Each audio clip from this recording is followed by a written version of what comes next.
Chers frères et sœurs de l'église de Béthanie, bonjour. Bonjour. C'est d'abord, laissez-moi remercier le frère Dominique Merceus. Oui, nous sommes d'anciens collègues à l'église de Bethesda. Quand Bethesda était sur Rosemont, et un tout petit peu quand elle a traversé et sur Charlotte. Mais c'était plus du côté de Rosemont. Et puis, mais Dieu nous a permis de toujours garder contact.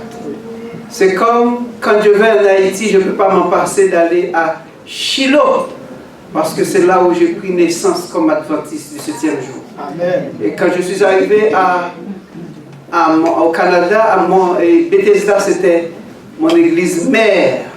Donc ça fait que je m'attache toujours à cette église et m'attache toujours aux gens de l'église de Bethesda. Et je remercie le ciel qui nous a choisis pour que ce midi je puisse vous parler en son nom. Comme le frère Mercedes a dit, j'espère que vous allez prier pour moi et ne voyez pas frère Willy, que vous voyez à travers moi le Saint-Esprit, Dieu qui va vous parler. Amen. Parce que je ne sais rien, je ne connais rien. Mais c'est la seule chose que je sais, Dieu peut nous utiliser pour faire ce qu'il veut faire. Amen. Amen. Mais avant tout aussi, laissez-moi remercier et saluer certaines personnes qui sont ici. J'ai la nièce de ma soeur qui habite tout près d'ici. Elle habite sur Saint-Michel-des-Gouins, donc c'est tout près d'ici. Qui se fait le plaisir de nous visiter ce matin, d'être avec nous ce matin. C'est Valérie Saint-Val. Amen. Alors, bienvenue Valérie. Amen. Okay. Donc c'est une de vos voisines. Alors j'espère que vous allez lier d'amitié avec cette voisine-là. Ok? Merci.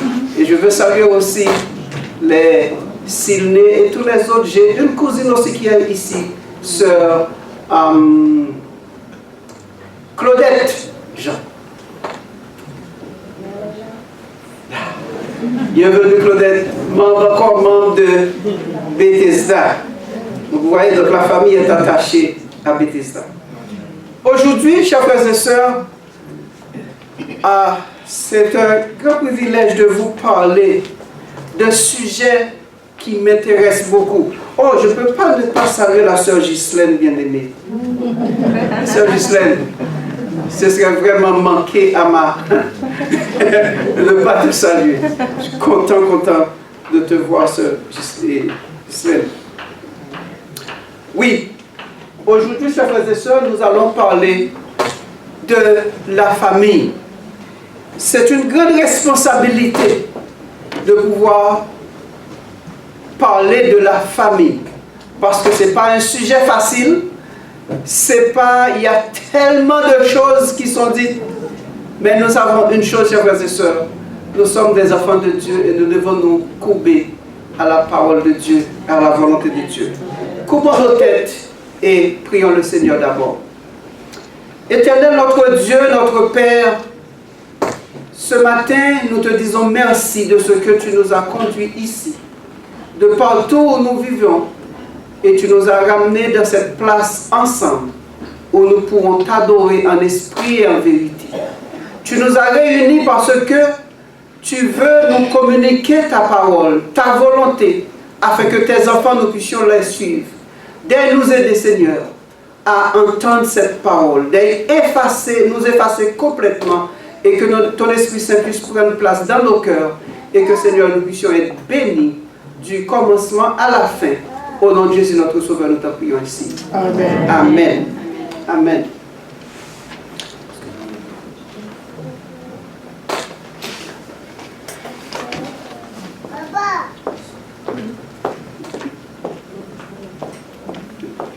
Oui, le sujet qu'on a choisi, c'est à propos de le cercle familial, l'exemple de la famille d'Abraham. Nous sommes une famille. Nous faisons partie de la grande famille de Dieu. Pas vrai, chers frères et sœurs? Amen. Nous faisons partie de la grande famille de Dieu. Mais cette grande famille est constituée de petites familles, de familles séparées, des familles détachées, que lorsque tous sont réunis ensemble, que nous nous mettons pour louer Dieu, pour adorer Dieu. Et Dieu prend plaisir dans ça.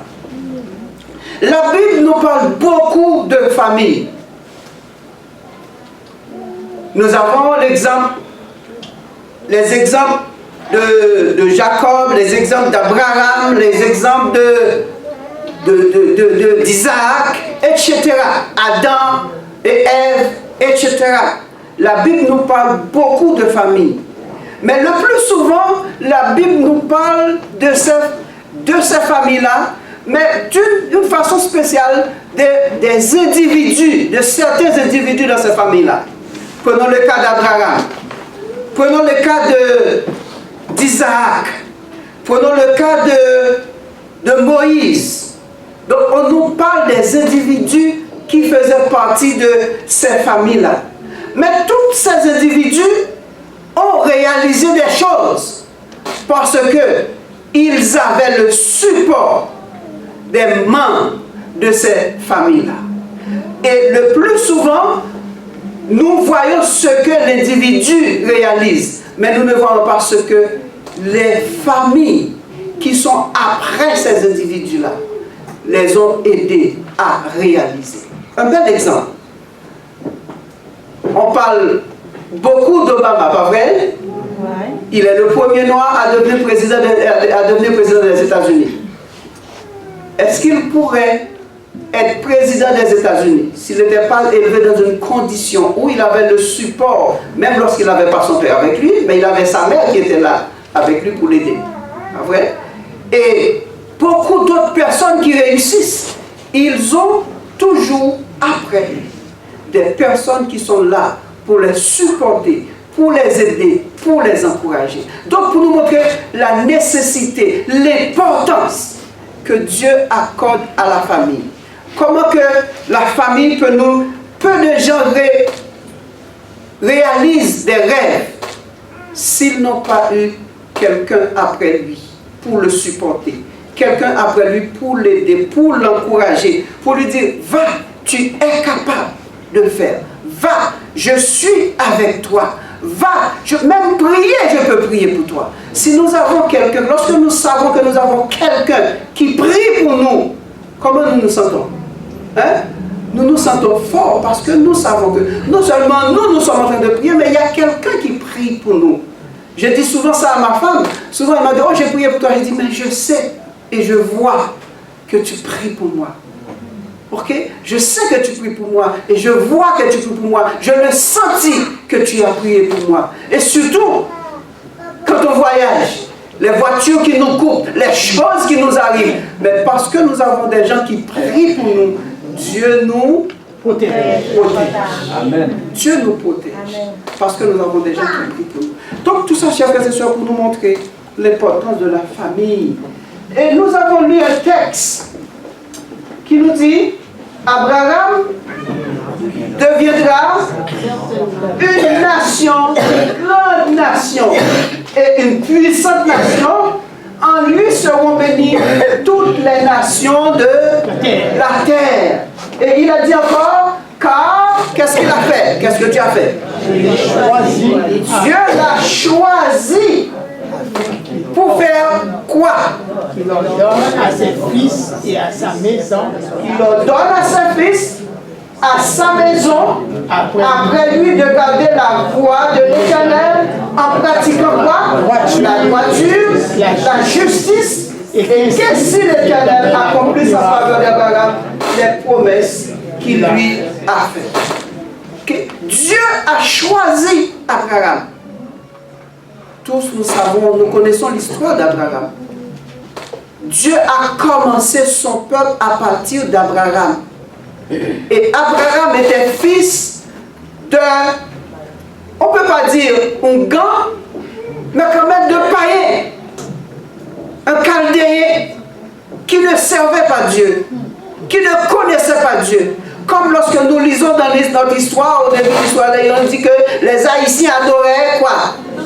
Toutes sortes d'objets. Eh bien, les Chaldéens, c'était exactement comme les Haïtiens. Ils adoraient toutes sortes d'objets. Ils ne connaissaient pas le vrai Dieu. Mais Dieu a choisi cet homme, ce jeune homme-là. Et il l'a mis à part. Il l'a mis à part. Il l'a envoyé dans une mission. Sans lui dire au début, où est-ce que tu vas? Mais il l'a envoyé. Il l'a conduit. Et il l'a amené. Et l'Éternel a dit, afin que tu ordonnes à ta maison après toi. Que tu ordonnes à tes enfants. Que tu ordonnes à tes serviteurs d'adorer, de garder la voie de l'Éternel. Parce que tu dois être un exemple pour eux, un exemple de justice, un exemple de bonté, un exemple de fidélité. Alors, est-ce que Abraham parvenait à faire ça? Hein? Nous avons vu, Dieu a dit, il a choisi Abraham.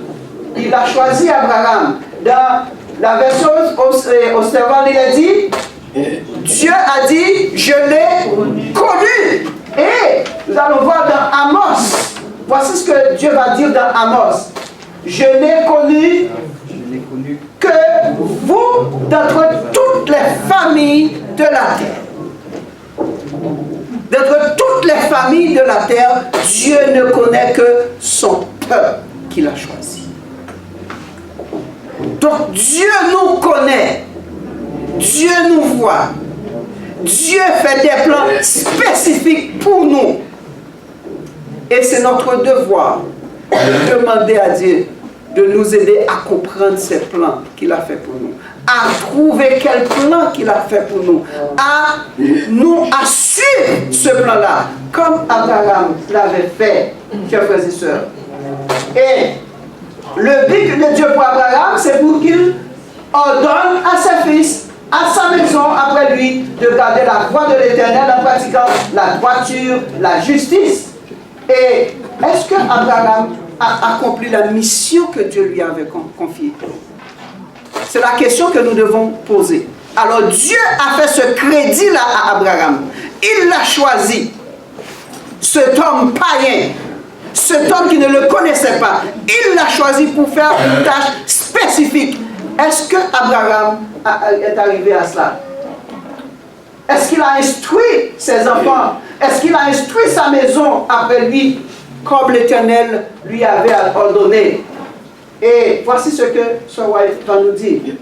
Abraham, physiquement, quand il était vieux, vous savez, vous connaissez l'expérience d'Abraham, avec son fils Isaac. Isaac avait 40 et quelques années. Et Abraham avait 100 et quelques années. Abraham devait offrir Isaac en sacrifice. Vous savez, quelqu'un qui a 100 et quelques années, comment il est maintenant? Est-ce qu'il est jeune? Hein? Est-ce qu'il est capable de prendre un costaud de 40 ans, de le soulever pour l'attacher? Hein? Est-ce qu'il était capable de faire ça? Non, physiquement il n'était pas capable de faire ça. Mais qu'est-ce que la parole de Dieu nous a dit? Abraham, physiquement très affaibli sous le poids des années, parvint à attacher Isaac sans aucune résistance. Sans aucune résistance de la part de ce dernier sur l'autel de sacrifice sur le mont Morija. Je me rappelle, je faisais un test à mon garçon. J'ai dit, Steve, qu'est-ce que tu penses? Si Dieu m'avait demandé, comme Abraham, de t'offrir un sacrifice, et puis je suis allé avec toi quelque part, je veux te ligoter pour mettre sur l'autel. Il a dit, papa, laisse-moi te dire, ça, ce serait ton affaire avec ton Dieu. Ce serait ton affaire avec ton Dieu. C'est pas mon affaire. Vous voyez? Alors, il avait 40 et quelques années. le soin de le ligoter pour le mettre sur l'autel, pour l'offrir en sacrifice. Pourquoi? Est-ce que c'est parce qu'il ne savait pas? Est-ce que Isaac avait un problème? Hein? Qu'est-ce que vous pensez? Est-ce qu'il avait un problème? Est-ce qu'il était malade? Non. Est-ce que Abraham lui avait donné une petite poudre, là, la poudre qu'on en parle très très souvent aujourd'hui? Est-ce qu'il avait pris ça? Non. Il avait toute sa lucidité. Il avait toute sa force sur lui. Mais Isaac a appris à obéir au Dieu de son papa. Qu'est-ce qu'il a fait? Il a appris à obéir au Dieu de son père. Il a appris à connaître ce Dieu-là par les exemples que son papa lui a donnés.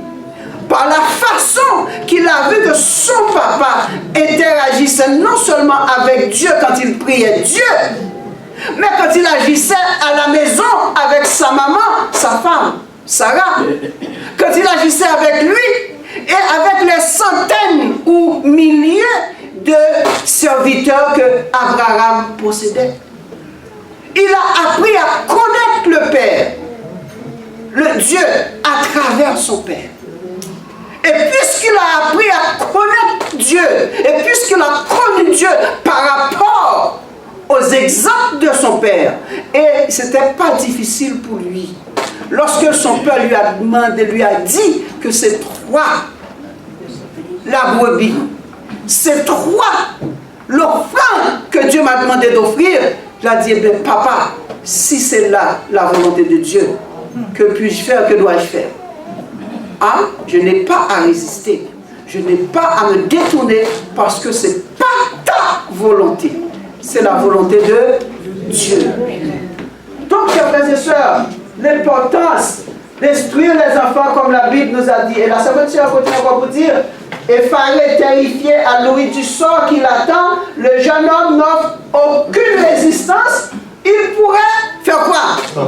Il pourrait s'enfuir s'il le voulait. Est-ce que Abraham pourrait courir après lui? Hein? Non! Il n'avait pas cette force-là. Est-ce qu'Abraham pouvait mettre la main dans son colère pour dire « Je veux que tu me suives » ? Non! Il n'avait pas cette force-là. Même la hauteur de la voix d'Abraham à cette époque-là commençait à baisser.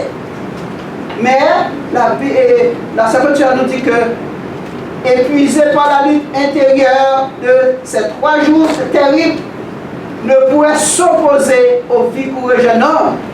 Non. Mais Isaac a appris quoi? Dès son enfance à obéir avec abandon et confiance. Dès qu'il est au courant du projet divin, il fait quoi? Il acquiesce avec une entière soumission. Il se juge comment? Honoré d'être appelé à immoler sa vie à son Créateur. Il a appris ça. Et Dieu, il a laissé Dieu travailler dans son cœur. Le Père a fait le travail et le Fils l'a compris. Le Fils l'a accepté. Et on peut voir le travail que le Père a fait dans la vie de ce Fils-là. Et il a collaboré. Chers frères et sœurs, c'est ce que Dieu nous demande de faire. Comment Abraham parvient-il à trouver le consentement du jeune homme? La question nous dit, la responsabilité confiée à Abraham concernait aussi, pas seulement Isaac, son fils, mais aussi la Bible avait dit quoi? Sa maison après lui. Dans sa maison, qu'est-ce qui était dans sa maison? Il y avait la femme, il y avait l'enfant, et il y avait aussi des serviteurs et des servantes. Des serviteurs, et c'était beaucoup de serviteurs et servantes, parce que Abraham était un homme riche. Il avait beaucoup de gens à son service. Et Dieu n'avait pas placé ces gens-là seulement pour servir Abraham. Dieu avait placé ces gens pour que Abraham puisse les instruire de la parole de Dieu. Pour que Dieu puisse les instruire de l'amour pour Dieu. Donc voilà le privilège, frères et sœurs, quand nous avons des gens, quand nous sommes en contact avec des gens.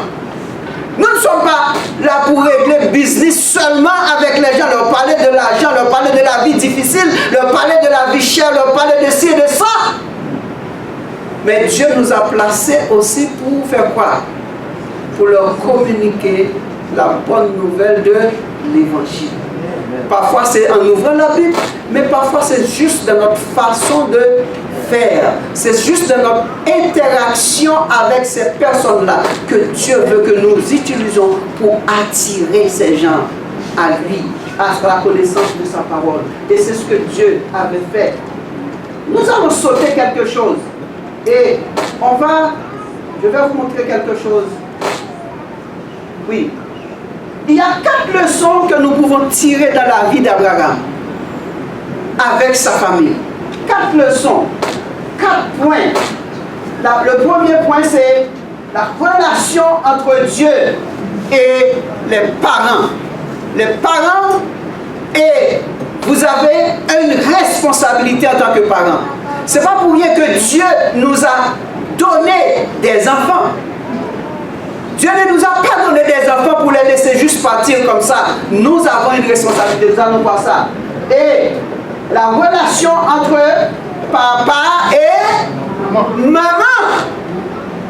Comment papa et maman agissent et réagissent dans la maison. Et comment les enfants nous voient à travers ça. Et le troisième point, c'est relation entre parents et les enfants. Comment nous considérons nos enfants? Comment nous vivons avec nos enfants? Comment nous communiquons avec eux? Comment nous partageons avec eux? Comment nous les encourageons dans la vie? Et le quatrième point, c'est relations entre maîtres et serviteurs. Au Canada, c'est très rare, tu vas trouver des maîtres et serviteurs parce qu'il n'y a plus d'esclaves. Mais entre chrétiens et les gens non chrétiens. Si vous êtes un patron, je ne suis pas un patron, non. Si vous êtes un patron, comment vous réagissez avec vos employés? Si vous êtes un boss, comment vous réagissez avec les gens qui travaillent sous vos ordres? Si vous êtes un chef de service, comme dans un hôpital, comme chef d'infirmière ou bien médecin, etc., mais comment vous réagissez avec les employés qui sont sous vos responsabilités? C'est très important, chers frères et sœurs. Et relation parents et Dieu, il nous a dit derrière toute âme, vous connaissez cette expression, derrière toute grande âme, il y a quoi? Il y a une grande femme. On ne peut pas avoir une petite femme en arrière d'un grand homme. On doit avoir une grande femme en arrière d'un grand homme. Si la femme est petite, le mari aussi est petit. Donc, Sarah, avec Abraham et Sarah, ils considéraient sa femme comme son égale. Nous avons cette tendance, même pour nous adventistes, de prendre nos femmes comme des gens qui sont là, mais qui ont une valeur moindre que nous. Mais la Bible, c'est parce qu'il nous a montré. La Bible nous a montré que mari et femme ont une valeur égale aux yeux de Dieu. Amen. Et Isaac, quand il était dans la maison, quand Abraham parlait à Sarah, sa femme, Isaac a pu remarquer le respect que son papa avait pour sa femme. Même lorsque, et dans Hébreux 11, on nous a dit que Sarah appelait Isaac Seigneur. Mais le mot Seigneur veut pas dire que Isaac est... non. Sarah se courbait devant son mari. Ça ne veut pas dire que Sarah n'avait pas de parole, n'avait pas son mot à dire dans les décisions qui se prenaient dans la maison. Toute décision que Abraham devait prendre, il devait consulter sa femme, Sarah.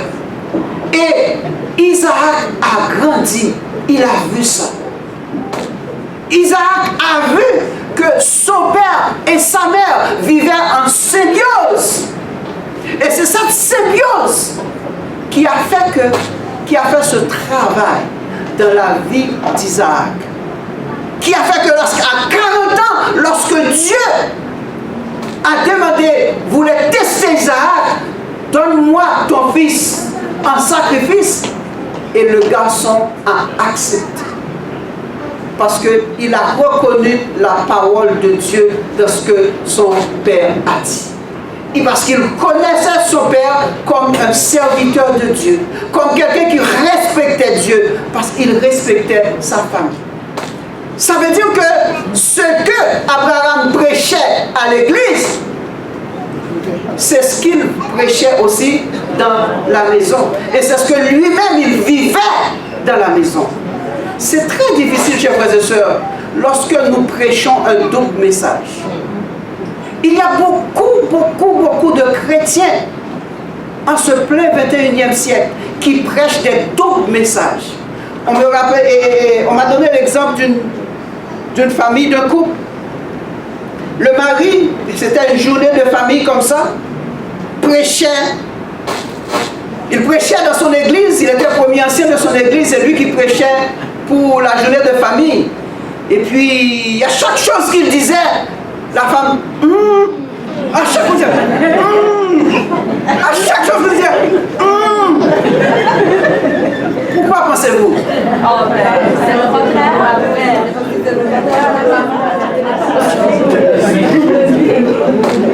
Donc, chers frères et sœurs, Dieu veut que nous prêchions un seul message, pas un double message. En tant qu'enfants de Dieu, nous devons vivre un seul message, pas un double message. Nous ne pouvons pas avoir deux poids. Nous ne pouvons pas être en train de piétiner nos femmes à la maison, nous sommes en train de piétiner nos enfants à la maison, et puis à l'église, nous sommes les saints, les plus saints que tous les saints. Ça ne se fait pas. C'est pas possible, chers frères et sœurs.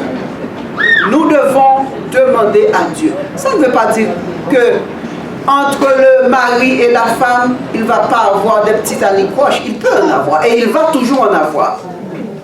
Il va toujours en avoir, c'est normal. On est deux individus différents. Moi j'ai toujours dit, d'ailleurs ma femme a grandi à Port-au-Prince. Moi j'ai grandi dans les bois. Dans les bois des Cailles. Ok? Vous voyez?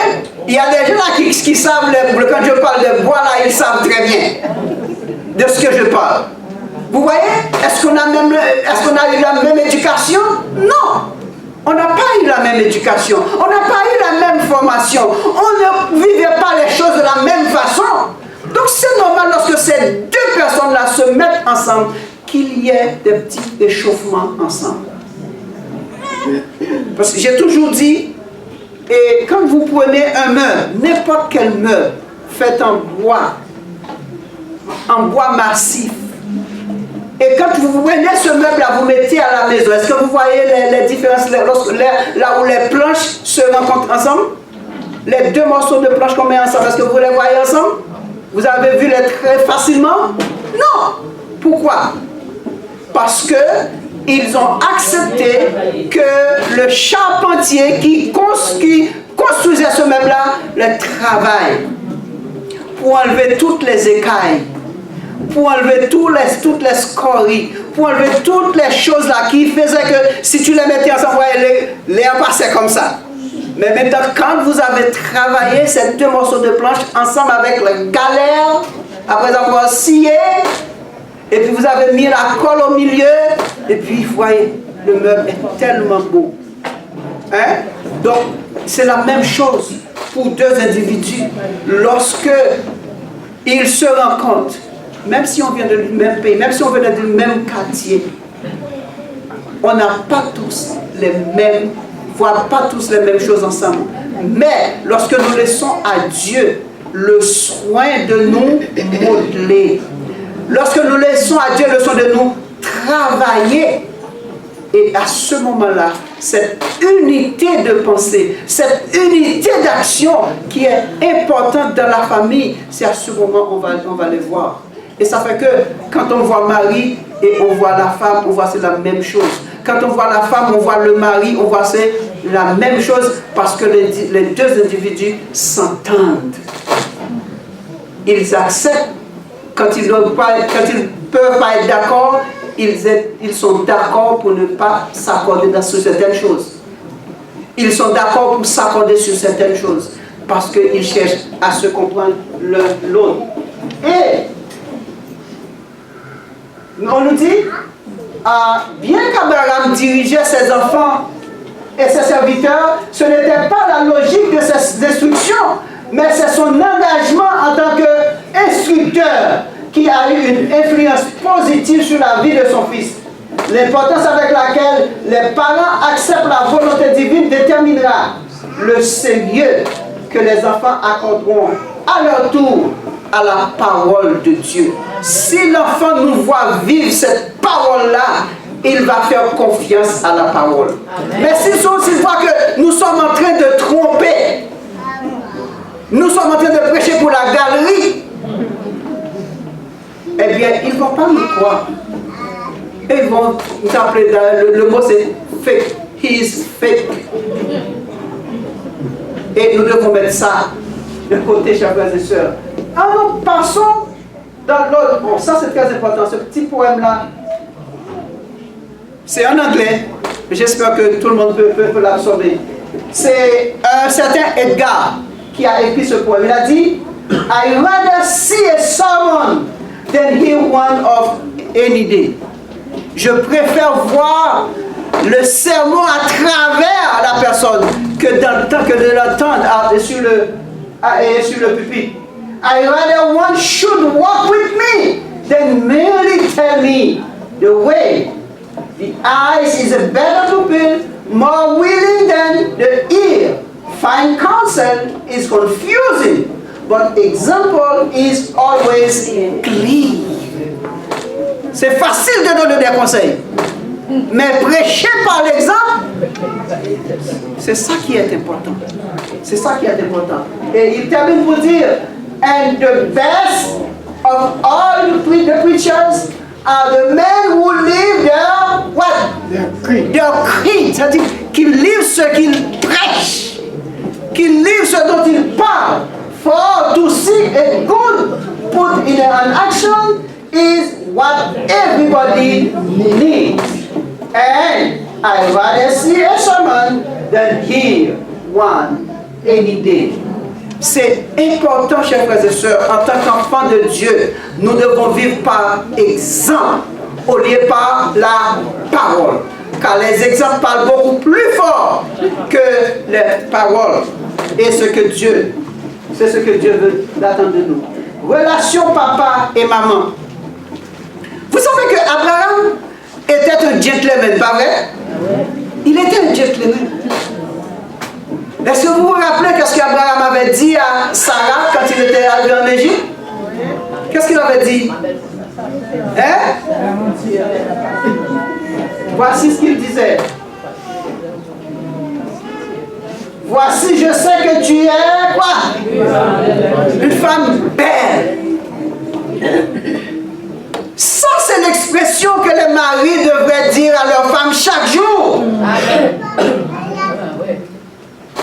La femme a besoin de se sentir aimée par son mari. La femme a besoin de se sentir entourée par son mari. La femme a besoin de d'être mise en confiance par son mari. En un mot, la femme a besoin d'entendre des paroles positives de leur mari.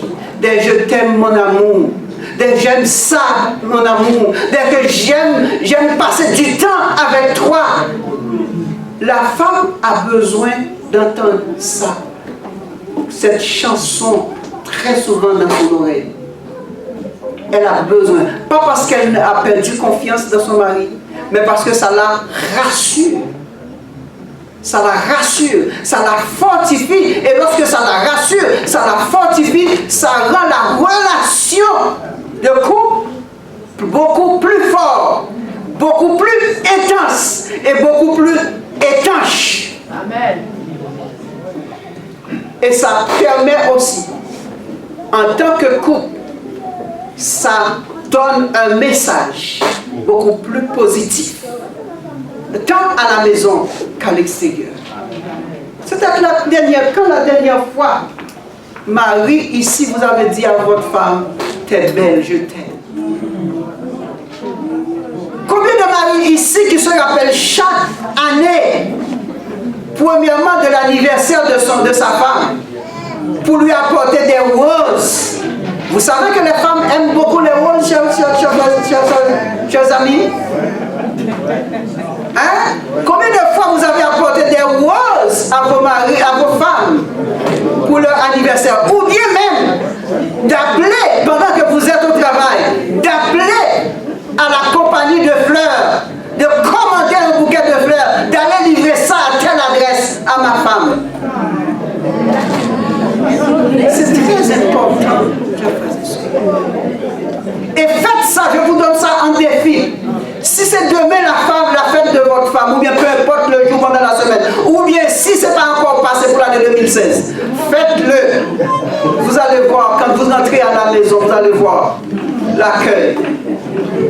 Vous allez voir comment l'accueil va être. Est-ce que ça va être la même chose? Vous savez, avec la seule chose qu'on a permis de frapper une femme, avec quoi? Avec quoi? Avec une fleur, avec une rose. Avec une rose.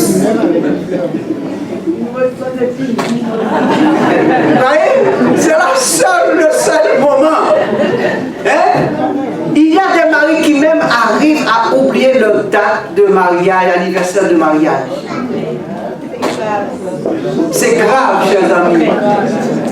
C'est grave. C'est grave. Et même si votre femme ne vous dit rien, elle ne prend pas ça. Elle ne le prend pas. Que vous avez oublié le premier jour où vous vous êtes donné la main ensemble, où vous avez passé la meilleure soirée de votre vie, vous avez oublié ce jour-là, elle ne le prend pas. Alors s'il y en a des maris ici qui auraient oublié cette date-là, allez gratter un calendrier pour voir la date. Retrouvez la date. Retrouvez la date. Et vous allez voir, chers amis, c'est important. Ce sont des petites choses auxquelles on ne donne pas d'importance, mais qui sont très, très, très importantes dans la vie.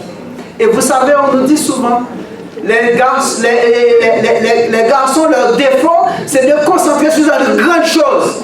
Oh, les grandes signatures, les grands anniversaires, les grandes choses là, c'est leur... Mais les femmes, elles s'attachent aux petits détails, aux petites choses, parfois qui paraissent très insignifiantes, mais qui ont beaucoup, beaucoup de valeur dans leur vie. C'est très important, chers frères, qui êtes là aujourd'hui. Pensez à ça. Et ce que je vous dis, ce sont des conseils frères. Des conseils de frères. On va passer encore le quatrième point. Le troisième point, c'était relation parents et enfants. Et on a déjà parlé de ça. Comment pensez-vous que Abraham était avec Isaac? Et comment pensez-vous que Isaac était avec Abraham? Vous avez vu que Isaac a accepté qu'il soit ligoté pour être placé sur l'autel. Parce qu'il y avait cette relation de confiance entre père et fils. Quand la confiance est brisée, il n'y a pas moyen de réconcilier les autres. Tant qu'on on n'a pas pris la décision d'aller au pied de Dieu, comme Dieu il est le réparateur des brèches. Et si les deux parties ont pris conscience et allaient auprès de Dieu pour demander pardon, pour se confesser,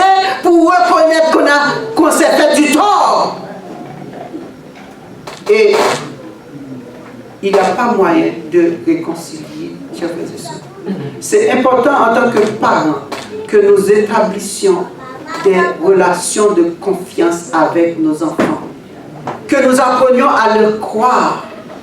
Quand ils nous disent des choses, que nous montrons notre intérêt dans ce qu'ils nous disent. Parfois l'enfant vient, il parle juste de petits jouets. Oh papa, telle chose, telle chose. Pour toi là, c'est... ok, pour moi, aujourd'hui c'est le 30 avril, demain c'est 1er mai. Alors lundi, il faut que je paye la maison. C'est ça qui me bouleverse. Mais est-ce que c'est ça l'enfant lui qui est dans sa tête? Alors quand je dis enfant, va t'asseoir au coin, papa est occupé. Comment penses-tu que lui il prend ça? Hein? Il prend ça comme un rejet, merci mon frère, ma soeur. Il prend ça comme un rejet. Et tu commences à briser sa confiance en lui-même et sa confiance en toi. Et c'est pour ça, malheureusement, dans notre communauté, nous avons des enfants qu'on appelle des enfants bec à terre. Parfois, ils restent comme ça, parce que nous avions été élevés. Oh, il ne faut pas regarder grand monde en face. Oui, on nous a appris à regarder par terre. Donc ça fait, même lorsque nous évoluons ici maintenant, nous avons toujours cette tendance-là. Lorsque le patron nous parle, lorsque nous parle, nous avons tendance de rester comme ça. Alors nos enfants, quand nous leur disons des choses, ils nous questionnent, on trouve de ces enfants-là des enfants indisciplinés, des enfants rebelles, des enfants mal appris, mal élevés. Mais non, l'enfant a besoin de questionner pour comprendre. Moi, je suis quelqu'un qui pose toujours des questions. Il y a des gens qui ne me comprennent pas lorsque je pose des questions. Je dis, mais non, moi je veux comprendre. Et toutes mes questions, c'est pour comprendre. Parce que je suis pas intellectuel, je ne comprends pas facilement. Donc c'est en posant des questions que j'arrive à comprendre. Alors l'enfant a besoin de comprendre. Et peu importe la réponse positive que tu donnes à l'enfant, ça le rassure. Ça augmente sa confiance, ça l'aide. Et c'est comme ça qu'il va bâtir cette confiance en toi. Mais quand tu agis avec cet enfant-là, va t'asseoir, je suis occupé, fais ceci, fais cela, papa. L'enfant se sent rejeté, mettre dans un coin. Et c'est hier, j'ai entendu à la radio un enfant qui s'est suicidé. Et dans la lettre, une enfant de 12 ans, une jeune fille de 12 ans, 11 ans qui s'est suicidée. Avant de se suicider, elle a écrit une petite note. Je n'ai jamais été rien. Et je ne serai rien. Pourquoi? Parce que c'est le message qu'on véhicule toujours dans ses oreilles. Elle ne serait jamais rien. Et puisque tu as dit, tu lui as dit qu'elle ne serait rien, alors elle croit que vraiment elle ne serait rien. Et qu'est-ce qu'elle a fait? Elle a mis fin à 7 jours.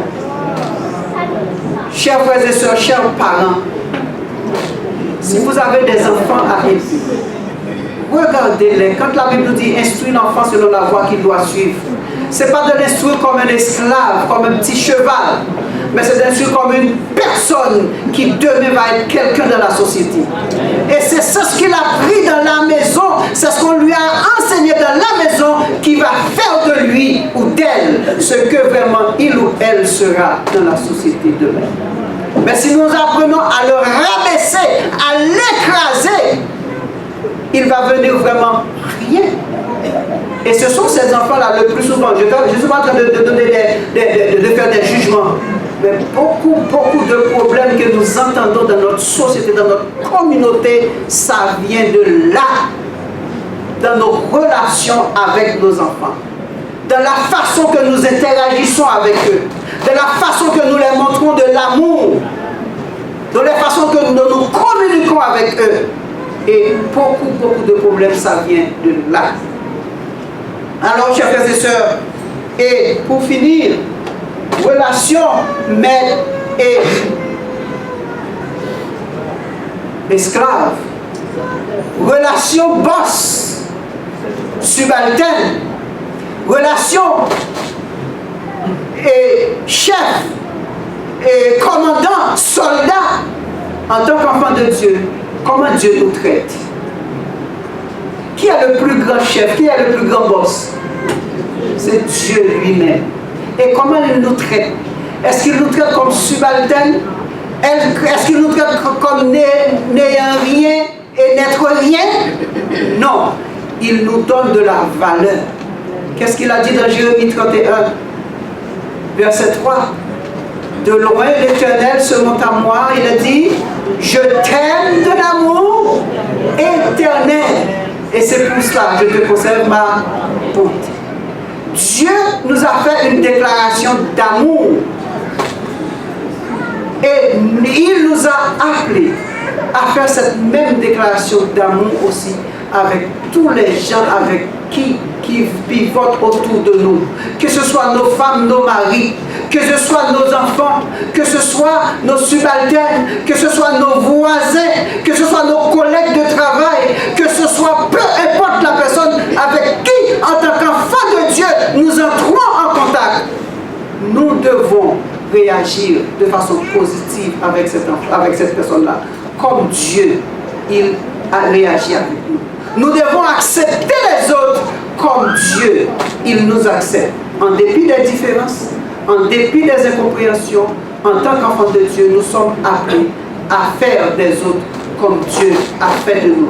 Alors, c'est comme ça que les familles dans la maison de Dieu, dans l'église de Dieu vont être fortes. Les enfants vont être forts, les couples vont être forts et l'église va être forte.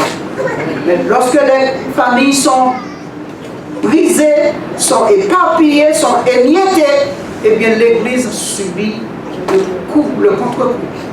Parce qu'il y a trop de désunion, il y a trop de divorces, il y a trop de séparations, il y a trop de malentendus, il y a trop de mauvaises choses qui se passent dans nos familles. Et l'église en paie le prix. Et le travail que Dieu nous confie, malheureusement nous ne sommes pas capables de le faire parce qu'il n'y a pas cette unité d'action, cette unité de pensée et pour la réalisation de la cause de Dieu. Alors chers frères et sœurs, que le Seigneur nous bénisse, qu'il nous donne de pratiquer sa parole, de nous rappeler nos responsabilités en tant que ses enfants, en tant que famille. C'est pourquoi Dieu nous a placés dans le coin où il nous a placés, dans la rue dans laquelle on est placé, dans cette église-là, dans cette communauté-là, dans ce travail-là. Quel support qu'on peut apporter, quel travail qu'on peut réaliser et comment on se remet entre les mains de Dieu pour que Dieu nous utilise. Que le Seigneur vous bénisse, chers frères et sœurs. Et j'espère cet après-midi qu'on va se rencontrer. Cet après-midi, on va parler d'un sujet qui concerne tout le monde, toutes les familles individuellement. Alors j'espère que tout le monde va être là. Et il va y avoir des questions, il va y avoir des moments de réponse, il va y avoir beaucoup de choses. Et soyez là. Et on va participer ensemble. Que le Seigneur vous bénisse, chers frères et sœurs.